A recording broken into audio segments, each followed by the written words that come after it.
നമസ്കാരം. സംസ്ഥാനത്തെ പോലീസ് സ്റ്റേഷനുകളിലെ ഇൻസ്പെക്ടർ സ്റ്റേഷൻ ഹൗസ് ഓഫീസർ സംവിധാനം പുനഃസംഘടിപ്പിച്ചതിനെ തുടർന്ന് കേരള പോലീസിൽ വൻ അഴിച്ചുപണി. സംസ്ഥാന പോലീസ് മേധാവി റവാഡ ആസാദ് ചന്ദ്രശേഖർ IPS ഇത് സംബന്ധിച്ച ഉത്തരവിറക്കി. ഭരണപരമായ സൗകര്യവും പൊതുതാൽപര്യവും മുൻനിർത്തി പോലീസ് ഇൻസ്പെക്ടർമാർക്ക് അടിയന്തര പ്രാബല്യത്തോടെയാണ് സ്ഥലമാറ്റവും നിയമനവും നൽകിയിരിക്കുന്നത്. ഓഗസ്റ്റ് 14 പുറപ്പെടുവിച്ച സർക്കാർ ഉത്തരവിന്റെ തുടർച്ചയായിട്ടാണ് ഈ നടപടി. പ്രധാന സ്ഥലമാറ്റങ്ങളും നിയമനങ്ങളും ഈ പറയുന്ന പ്രകാരമാണ്. വിവിധ ജില്ലകളിലും വിജിലൻസ്, ATS തുടങ്ങിയ സ്പെഷ്യൽ വിങ്ങുകളിലുമായി നിരവധി ഇൻസ്പെക്ടർമാർക്കാണ് പുതിയ ചുമതലകൾ നൽകിയിരിക്കുന്നത്. ആന്റി ടെററിസം സ്ക്വാഡ് എന്നിവയിലേക്ക് പ്രമുഖ ഉദ്യോഗസ്ഥരെ ഡെപ്യൂട്ടേഷനിൽ നിയമിച്ചിട്ടുണ്ട്. മുമ്പ് പിറവം സർക്കിളിലേക്ക് നൽകിയിരുന്ന ബിജുകുമാറിന്റെ സ്ഥലമാറ്റ ഉത്തരവ് റദ്ദാക്കിയതായും DGPയുടെ ഉത്തരവിൽ വ്യക്തമാക്കുന്നു.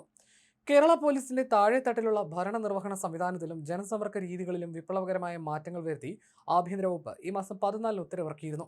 സംസ്ഥാനത്തെ കേസ് അന്വേഷണങ്ങൾ കൂടുതൽ കൃത്യതയുള്ളതാക്കാനും ക്രമസമാധാന നിർവഹണം കാര്യക്ഷമമാക്കാനും ലക്ഷ്യമിട്ടാണ് ഈ വലിയ പോളിസി എടുത്ത് നടപ്പിലാക്കിയിരിക്കുന്നത്. പ്രധാനമായും സ്റ്റേഷൻ ഹൗസ് ഓഫീസർ പദവിയിൽ വരുത്തിയ മാറ്റങ്ങളും പഴയ സർക്കിൾ സംവിധാനത്തിന്റെ തിരിച്ചുവരവുമാണ് ഈ പുതിയ പരിഷ്കാരത്തിന്റെ കാതൽ.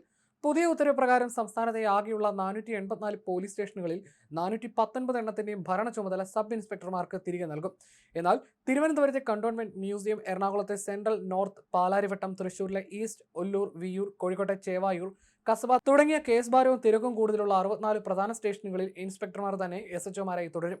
ഇതിനു പുറമെ മുല്ലപ്പെരിയാർ സ്റ്റേഷന്റെ പൂർണ്ണ ചുമതല DYSPക്ക് ആയിരിക്കും.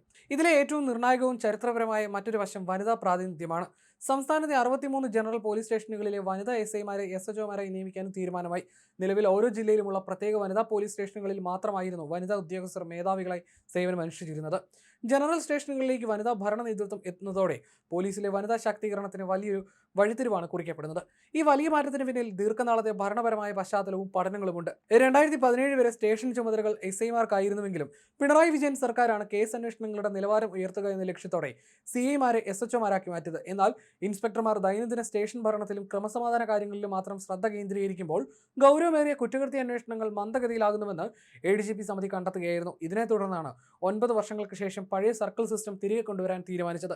സ്റ്റേഷൻ ചുമതലയിൽ നിന്ന് ഒഴിവാകുന്ന 203 ഇൻസ്പെക്ടർമാർ തസ്തികകൾ ഇനി ജില്ലാ crime branch, vigilance, narcotic cell, ATS തുടങ്ങിയ പ്രത്യേക അന്വേഷണ വിഭാഗങ്ങളിലേക്ക് മാറ്റും.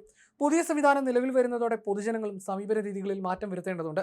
പോലീസ് സ്റ്റേഷനുകളുമായി ബന്ധപ്പെട്ട ആവശ്യങ്ങളും പരാതികളും നൽകുന്നതിനായി ഇനി CIമാരെയല്ല, മറിച്ച് അതത് സ്റ്റേഷനുകളിലെ SIമാരുടെ ഔദ്യോഗിക മൊബൈൽ നമ്പറുകളിലാണ് ബന്ധപ്പെടേണ്ടത്. കൊലപാതകം, പീഡനം, പോക്സോ, വലിയ സാമ്പത്തിക തട്ടിപ്പുകൾ, മയക്കുമരുന്ന് കേസുകൾ തുടങ്ങിയ ഗൗരവമേറിയ കേസുകൾ കൈകാര്യം ചെയ്യുന്ന ചുമതലയിലേക്ക് CIമാർ മാറും. SI തലത്തിൽ പരാതികൾക്ക് തൃപ്തികരമായ പരിഹാരം ലഭിക്കാത്ത പക്ഷം മാത്രം മേൽനോട്ട ചുമതലയുള്ള CAയോ DYSPയോ സമീപിച്ച് നീതി ഉറപ്പാക്കാവുന്നതാണ്.